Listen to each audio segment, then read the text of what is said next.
காஞ்சிபுரம் பேருந்து நிலையம் அருகே மத்திய பட்ஜெட் விளக்க பொதுக்கூட்டம் மாவட்ட தலைவர் ஜெகதீசன் தலைமையில் நடைபெற்றது. காஞ்சிபுரம் பேருந்து நிலையம் எதிரே மத்திய பட்ஜெட் 2025-26 ஆண்டுக்கான மாபெரும் விளக்க பொதுக்கூட்டம் நடைபெற்றது. மாவட்ட தலைவர் தாமரை ஜெகதீசன் தலைமையில் நடைபெற்ற இந்த கூட்டத்தில் மாநில துணைத் தலைவர் டால்பின் ஸ்ரீதர், மாநில செயலாளர் ஆனந்த பிரியா ஆகியோர் கலந்து கொண்டு விளக்க உரை ஆற்றினார்கள். இதில் மாநகர மேற்கு மண்டல தலைவர் தனலட்சுமி, முன்னாள் மாவட்ட துணைத் தலைவர் செந்தில்குமார், அதிசயம்குமார், முன்னாள் மேற்கு மண்டல தலைவர் ஜீவானந்தம், கூரம் விஸ்வநாதன், மகளிர் அணி நிர்வாகிகள் மாலதி, ஜெயசித்ரா, தமிழ்ச்செல்வி உள்ளிட்ட மாவட்ட மாநகர ஒன்றிய நிர்வாகிகள் ஏராளமானோர் கலந்து கொண்டனர். எந்த ஸ்கூல்ல படிக்கிறாங்கன்னு சொல்ல முடியுமான்னு கேட்டது அந்த குழந்தை. உடனே அந்த ராஜா நல்ல கேள்வி நல்ல கேள்வி நல்ல கேள்வி நல்ல கேள்வி நல்ல கேள்வி நல்ல கேள்வின்றானே தவிர அந்த கேள்விக்கு கடைசி வரைக்கும் பதில் சொல்றது துப்பு இல்ல. நல்ல கட்சி ஆரம்பிச்சிருக்காரு ஒருத்தர், அவரே பால்வாடி பையன் மாதிரி ஒரு கட்சி. அவர் வேற ஜிஎஸ்டி பத்தி ரொம்ப அறிவுஜீவி மாதிரி. ஜிஎஸ்டில வந்து பட்ஜெட்ல ஜிஎஸ்டி இல்ல. ஏண்டா பட்ஜெட்னா என்ன, ஜிஎஸ்டினா இல்ல. ஜிஎஸ்டில யாரு வந்து அதுல கவுன்சில் காங்கிரஸ் கட்சிக்காரன் தான் எல்லா தீமைக்கும் காரணமா இருந்தான்.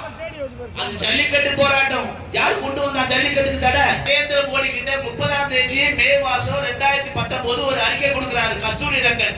கற்றுக்கொள்ள வேண்டும் சொன்ன தலைவர் நரேந்திர தாமோதர் மோடி.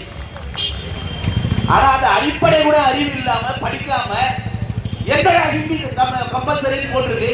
அப்படி ஹிந்தி கட்டாயம் என்று சொன்னால் எங்கள் தலைவர் அண்ணா பள்ளிக்கூடம் இருக்கு, வசதியானவங்க படிக்கிற பள்ளிக்கூடத்துல எல்லாம் மும்மொழி நீ சேர்த்துப்பேன். உன் பையனுக்கு பிரெஞ்சு சொல்லி கொடுக்குறேன்.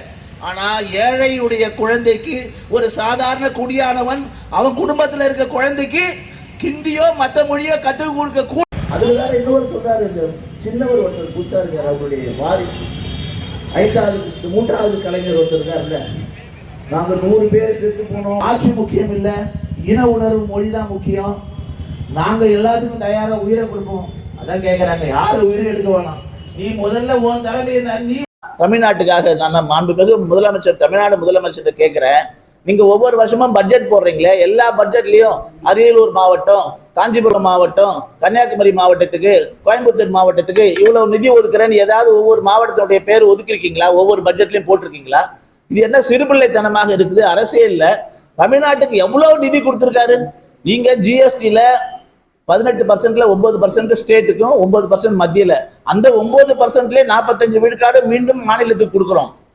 இதுவரையில சுதந்திர பாரதத்துல எந்த மத்திய அரசாங்கம் செய்யாத அளவுக்கு நிதியை மாநிலத்துக்கு பங்களிப்பு கொடுக்கிறோம்.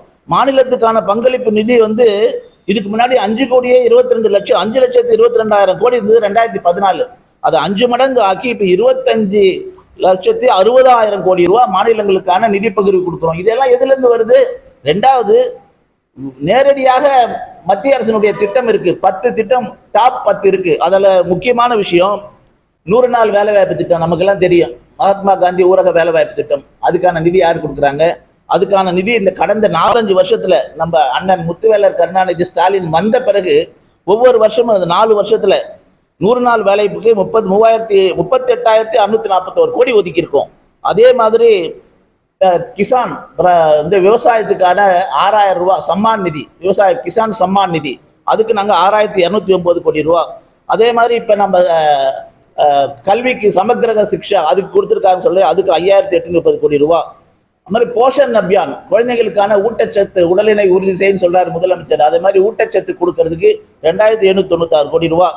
சுகாதாரம் மேம்பாட்டுக்காக 5,853 கோடி ரூபாய். முதியோருக்கான பென்ஷன் அதுவும் மத்திய அரசு கொடுக்கறது தான். இதெல்லாம் டாப் 10. இதெல்லாம் நேரடியான மத்திய அரசு திட்டம். பேரு வந்து தமிழ்நாடு முதலமைச்சர் எல்லாத்துக்கும் ஸ்டிக்கர் ஒட்டுறாரே தவிர முழுக்க முழுக்க மத்திய அரசு ஓல்டேஜ் பென்ஷனுக்கு 2,480 கோடி ரூபாய். ஜல்ஜீவன் மிஷன் அனைத்து வீடுகளுக்கும் குடிக்கிற நல்ல குடித்தண்ணீர் கொடுக்கணும், அதுக்காக 5,899 கோடி ரூபாய்.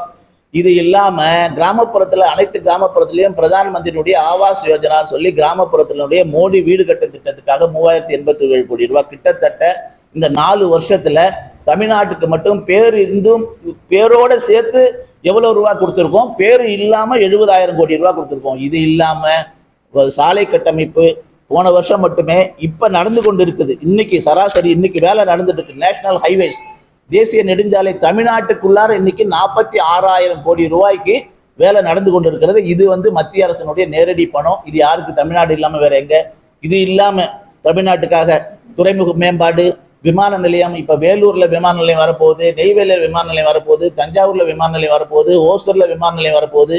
இப்படி விமான நிலைய விரிவாக்கம், சாலை விரிவாக்கம், கிராமப்புற சாலைகளை விரிவாக்கம், இப்படி பல நல்ல விஷயங்களை கோடிக்கணக்கான ரூபாயை தமிழகத்துக்கு கொடுத்துருக்கு. தமிழ்நாடுன்ற பேரு இல்லைன்னு சொல்றது எவ்வளவு ஒரு சிறுபிள்ளைத்தனமான விஷயமா இருக்குது. இதை மக்கள்கிட்ட கொண்டு போய் சேர்க்கறதுக்காக தான் இந்த பத்திரிகையாளர் சந்திப்பு. இந்த